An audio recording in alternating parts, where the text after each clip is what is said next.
않겠다. 땅이 있는 한 뿌리는 때와 그리고 거두는 때, 추위와 더위, 여름과 겨울, 낮과 밤이 끝이지 아니할 것이다. 하나님께서 예배를 받으시고 어떠한 이 결정하신 겁니까? 어떻게 마음으로 다짐하셨습니까? 이제는 세상 물로 심판하지 않겠다는 거예요. 그리고 22절 말씀처럼 이제는 세상을 도전하겠다는 겁니다. 이런 결정하신 거예요. 그래서 우리가 저와 여러분들 이 자리에 있네요. 하나님 이런 이 결심, 이런 이 다짐 때문에 저와 여러분들 지금 어디에 있다고요? 이 자리에서 예배 드리고 있는 거 아니겠습니까? 마찬가지로요. 하나님께서는요, 우리 예배를 받으시고요. 그리고 저와 여러분의 각자 예배를 받으시고 하나님께서는 어떻게 마음으로 다짐하시는 줄 아십니까? 야, 근데 내가 은혜 줘야 되겠다. 내가 저의 삶을 인도해줘야 되겠다. 내가 너의 모든 이 삶에 있어서 내가 지켜주고 보호해주고 너의 죄를 용서해주고 내가 구원의 은혜를 베풀고 내 모든 이 삶을 풀어주마. 어떻게 하신다고요? 다짐하시는 거예요. 따라서 이 예배 시간은요, 하나님께서 맡으시고 우리의 모든 삶을 되돌아보고 보시면서 우리에게 향하여 뭘 하시는 겁니까? 다짐을 하셔요. 결정하십니다. 자, 그래서 우리가 예배를 너무 소중하지 않습니까? 따라서요, 예배 드리는 것은 결코 손해입니까? 손해가 아닙니까? 여러분, 예배는요, 내 인생에 있어서 손해는 절대 아닌 거예요. 여러분, 물질의 낭비, 시간의 낭비, 절대 아닌 거예요. 여러분, 도리어 예배 안 드린 사람이 손해인 거예요. 그러므로 우리들이 이 예배의 형식에 따라서요, 여러분, 우리 무감각 같은, 그리고 습관처럼 찬양하고 말씀 들으면 안 되겠습니다. 몸만 이 예배 장소에 와 있다고 해가지고 여러분, 예배가 아닌 거예요. 여러분들이 예배 와가지고 여러분 성가대 보면서 이것을 만족하면 안 되고요. 그리고 여러분들 예배 분위기 보면서 괜히 이러거나 저러거나 생각하면 안 되는 거예요. 하나님과의 만남을 기대하고요. 그리고 하나님의 생명한 음성을 진짜 듣기를 갈망하면서 하나님의 뜻을 구하면서 드리는 그 예배자, 이 예배자로서 여러분들이 예배를 드려야 한다는 거예요. 이런 나의 예배를 받으시고요. 하나님께서는 나에 대해서 어떻게 하신다고 그랬습니까? 다짐하셔요. 결심합니다. 내가 도와줘야지. 내가 인도해줘야지. 내가 응답해줘야지. 저들의 모든 삶을 내가 지켜줘야지. 어떻게 하신다고요? 하나님께서 이렇게 다짐하시는 거예요. 따라서 우리 예배가 이제 어떠한 예배가 되어야 되느냐가 참 중요하지 않겠습니까? 그래서 향기 있는 예배가 되어줘야 한다는 거예요. 향기 있는 예배. 여러분의 지금 예배가 향기 있는 예배일까요? 어떤 예배일까요? 여러분 그 하나님께서 찾으시는 예배, 하나님께서 원하시고 기뻐하시는 예배, 여러분 그 예배가 어떤 예배일까요? 여러분 그 영과 진리로 드려지는 예배, 이런 예배가 아닐까요? 영과 진리로 드려지는 예배. 여러분 그 교회 2010년도에 표 영과 진리로 예배드리는 교회 이런 거 필요 아닙니까? 제가 기도하면서 우리는 어떤 표를 정할 것인가 항상 생각하면서 정한 건데, 여러분 제가 왜 이 표를 여러분들에게 정해서 여러분들에게 이걸 얘기했는지 여러분들이 이해를 하시고 아셔야 되지 않겠습니까? 왜 이승 목사가 영과 진리로 예배드리는 이 교회 이 표를 딱 정했을까? 그 이유를 이제 여러분들이 이제 아시게 되는 거예요. 그 이유를 제가 이제 말씀드리겠습니다. 요한복음 4장 23절 24절 보면요, 이 말씀이 있습니다.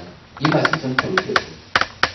아버지께서는 이렇게 예배를 드리는 사람들을 찾으신다. 하나님은 영이시다. 그러므로 하나님께 예배를 드리는 사람은 영과 진리로 예배를 드려야 한다. 여러분, 예배의 핵심이 뭡니까? 예배자의 핵심이 어떤 겁니까? 영과 진리로예요. 영과 진리로. 저도 그렇고 여러분도 그렇고 우리가 예배자는요, 어떠한 마음의 자세를 가지고 예배드려야 하는 것입니까? 영과 진리로 하나님께 예배드릴 때 하나님께서 그 예배를 받으시고 향기로운 예배로 받으신다는 거예요. 그래서 다짐하시지 않습니까? 여러분들은요, 영과 진리로 예배드리신다면요, 여러분들은 예배에 성공한 거예요. 그 예배 하나님께서 받으시는 겁니다. 만약에 영과 이 진리로 예배가 드려지지 않는 그 예배의 모임은 어떤 모임이겠습니까? 하나님께서 기뻐하시지 않는 그 모임, 하나님께서 원하지 않는 그 모임, 향기가 없는 그 예배의 그 모임은요, 한낱 인간의 모임에 불과한 거예요. 그렇지 않습니까? 하나님이 함께한 예배가 돼야지 의미가 있잖아요. 그래서 우리가 이제 여기서 이제 좀 영과 진리, 이게 과연 무슨 의미하는가? 여러분들 그 뜻을 알아야지. 내가 정말 하나님께 예배 드릴 때 영과 진리로 예배 드려야겠구나. 이런 마음에 와 닿지 않겠습니까? 그럼 영과 진리가 무엇인가? 이것을 우리가 확실히 한번 우리가 좀 깨닫고요. 올 1년 여러분들이 예배 꼭 성공하셔야 합니다. 여러분들 영이라는 것은요. 영어로 인스피릿이라는 그 의미를 가지고 있습니다. 그게 영이잖아요. 영. 그러니까 우리가 이 쉽게 말해서 영과 진리에서 영은요. 성령 안에서 예배를 드리는 겁니다. 성령 안에서. 근데요. 하나님은 영이시잖아요. 그리고 우리는 하나님의 영을 받은 이 사람들 아닙니까? 우리는 영을 가지고 있어요. 영적인 존재예요. 따라서 하나님의 영과 영적인 우리들이 영적으로 만나는 거예요. 교제하는 거예요. 교통을 나누는 것입니다. 하나님의 영과 내 영이 만나서 교통하고 조우할 때 여러분 그 예배가 어떤 예배인지 아십니까? 아 오늘 은혜 받았다. 야 오늘 정말 이 예배 진짜 은혜롭다. 그런 예배가 되는 거예요. 어떤 말입니까? 하나님의 영과 내 영이 만났을 때 교제할 때 여러분 입술에서 뭐가 나온다고요? 오늘 예배 참 은혜로웠다. 이 말이 다 나오는 거예요. 그 다음에 이제 우리가 여기서 또 뭘 알아봐야 되냐면요. 여기 보니까 영과 진리라고 진리를 한번 또 보겠습니다. 여러분 진리 하면 또 이 영어로 트러스라는 이런 이 단어를 가지고 있는데 트러스 이 단어가요 두 가지 의미가 있습니다. 진리도 있고요, 진심 두 가지가 있습니다. 근데 진리는요, 여러분 우리가 이제 진리로 이제 우리 예배를 드리는데 여러분 진리가 무엇을 의미하는가? 하나님의 말씀 진리예요, 그죠? 그리고요 예수 그리스도 진리니까 진리잖아요. 요한복음 14장을 보겠습니다. 내가 곧 길이요 진리요 생명이니 나로 말미암지 않고는 아버지께로 올 자가 없느니라. 내가 예수 그리스도 곧 뭐라 했습니까?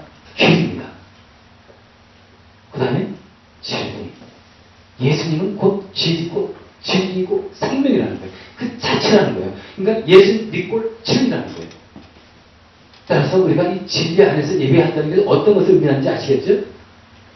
예수 그리스도의 복음이 전해지는 그 예배, 예수 그리스도의 피가 쫙 묻어져 있는 말씀, 예배 가운데 찬양과 기도가요, 예수 그리스도의 이름으로 드려지는 찬양, 그리고